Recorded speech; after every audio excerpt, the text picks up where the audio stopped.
Hi, I'm Makenna Goodman, and this is a reading from Act 2, Realtor, from Helen of Nowhere. I used to have this recurring dream about being a typist. My job was to type up the notes and speeches of a very powerful man. I had this dream once a month, maybe, for years. Every day, this man had to offer his words in a kind of newspaper that would be shared with the public. They were counting on his words, and he never missed a day. And neither did I, his typist, who slept in the office and stored all my personal effects in a locker behind the man's hat stand. I was a fast typist. I did shorthand and I never looked down. I never made errors, and the powerful man liked that because it meant he didn't have to worry. If he had worried, he would have lost his train of thought, and that would have made him angry. So he was happy because I never made mistakes, and he would talk, sometimes for hours, riffing and theorizing on his subject of the day, and I would type, and the tapping of my typing became almost a rhythm, and his speeches were like a melody. We were like a band. I didn't listen to what the man said. I was so focused on the words themselves and the order in which he said them, and trying to remember long strings of words, staying on top of his words in my typing, and not looking down so I could register emotion on the man's face. I did not register the story he was telling, or any details of any other kind, other than words stacked on top of words. After a few months, because who knows time, right? It's in a dream. The man seemed to get angrier and angrier and angrier. He would take longer and longer pauses and would reach down on his desk and pick up a tumbler glass and take sips from it. And there would be full minutes of him just sitting there, him silent, and me waiting for him to start saying something again. I wanted to be half a step ahead of him, to anticipate the word he was going to say so that I could be writing the end of the word just as he began speaking it. I guess you could say I got to know him and how he thought, even though I wasn't really aware of the things he was saying, the content of them, I mean. But the more he paused and the more he paced around the room, the more I could actually listen to the words. And the words were terrible.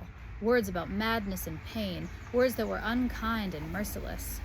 The more he paused, the more I listened, and the more I hated myself for what I was typing. The more I hated the words coming out of my fingers, and the more I wanted to just stop typing and throw it all away and get up and walk out.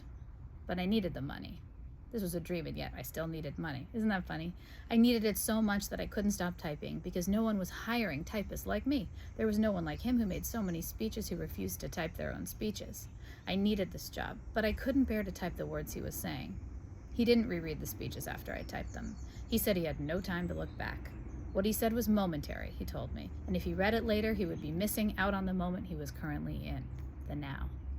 I began to alter his speeches, just the slightest bit when I was typing, just the smallest bit, so that someone who noticed my tiny changes in tone might have thought the man was only kidding. Little by little, I altered what I typed from what the man was saying, and began to hate myself less, and eventually, I even began to enjoy myself. It was risky, but no one noticed. They were such small things, insignificant tense changes or pronouns that might just have been a lesser typist error, but in my case was an art unto itself. One day, the man received a phone call from a reporter who wanted him to comment on one of his statements, one of the statements I had subtly altered.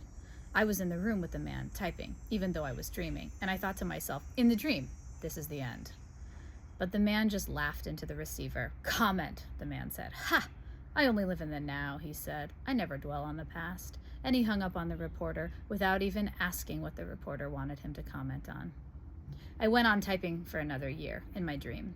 One time I hit a code in a speech that gave out directions to a secret location where I wanted to meet a friend for drinks. When she found me there, sitting by the bar, we laughed harder than I've ever laughed, in a dream or in real life. On another occasion, when the man wanted me to type up a cake recipe from his grandmother, I put in the wrong measurements for the flour and the butter and sugar. Go ahead and make this cake, I dared his readership, who I held in great disdain because of their views of the world and their views of humanity. Go ahead and choke on it and die. I haven't had the dream in years, but I think about it often, so it's nearly a memory at this point.